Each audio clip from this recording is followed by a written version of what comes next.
अस्सलाम वालेकुम वरहमतुल्लाहि वबरकातुहू। जड़ी बूटियाँ और उनके ख़वास के साथ आपका मेज़बान मोहम्मद गयूर हयात हाजिर है। आज हम जिस जड़ी बूटी की बात करेंगे उसका नाम है काहू के बीज।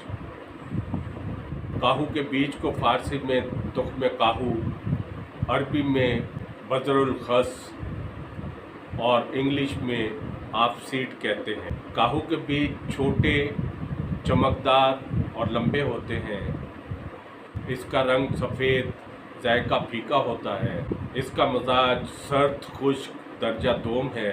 मस्कन मबरद, मानूम तस्कीन, प्यास मकवी, शार मुजफ़्फ़फ़, मनी और दाफ़ाए एहतलाम है।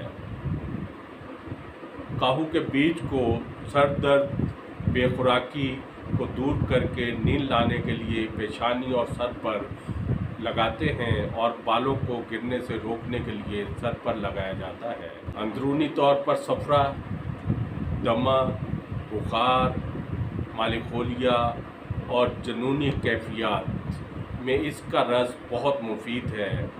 काहू के बीज का तेल नींद के लिए और बालों को मजबूत करने के लिए इस्तेमाल किया जाता है।